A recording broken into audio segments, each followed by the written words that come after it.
Je crois qu'on est passé de la prise de conscience, qui était déjà là, à l'expérience. La sécheresse, des cyclones, de la pollution que tout un chacun a commencé à vivre dans son corps pour sa santé, mais aussi dans son territoire de vie. C'est ça qui vraisemblablement a changé la donne. Aujourd'hui, c'est l'humanité tout entière qui est réunie par un même sentiment de fragilité. Plus de 7 personnes sur 10 que nous avons interrogées qui expriment ce sentiment de vulnérabilité climatique et écologique. C'est avoir peur pour son corps, pour sa santé, pour sa maison, pour son pays, en raison du dérèglement climatique, en raison de la biodiversité dégradée. C'est se dire tout simplement que cela peut nous arriver à chaque instant. Aujourd'hui, il n'y a plus vraiment de débat dans les opinions publiques mondiales sur la réalité de ce dérèglement. Ce qui fait encore débat, en partie, c'est la question de la responsabilité de l'activité humaine dans ce dérèglement climatique. Mais là aussi, l'étude montre que l'opinion est en train de bouger. Les 3/4 des habitants du monde sont maintenant climato-convaincus. Convaincus qu'il y a un dérèglement climatique et convaincus que la responsabilité humaine est engagée. Il y a finalement dans l'étude la conviction que c'est la fin d'un monde, mais que ce n'est pas la fin du monde. 6 habitants sur 10 sont convaincus que nous avons encore l'avenir entre nos mains. À quelles conditions? À condition d'agir. Là aussi, les réponses sont claires.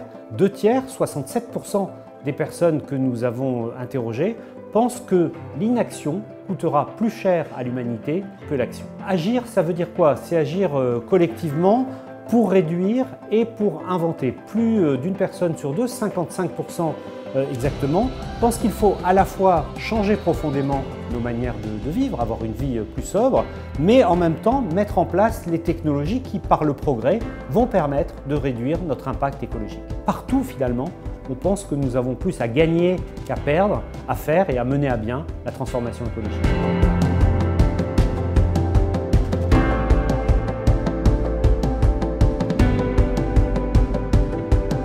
C'est dur de se projeter dans un monde que l'on ne connaît pas. Imaginez que l'on vous dise « Demain, vous allez habiter dans une nouvelle maison. Je ne vous donne pas les plans, mais s'il vous plaît, faites-moi un dessin. » Vous ne sauriez tout simplement pas faire. Les gens ont du mal à se préfigurer à quoi peut ressembler cette transformation écologique. Pourquoi? Un élément nous est donné dans l'étude. Ils sont 56% à estimer que l'on parle peu ou pas assez des solutions à mettre en place pour atténuer les pollutions et limiter le dérèglement climatique. Il y a une autre raison pour laquelle on a du mal à se projeter, c'est que dans la plupart des pays du monde, il manque encore d'un projet de société et d'une vision de ce monde transformé de demain que nous allons vivre.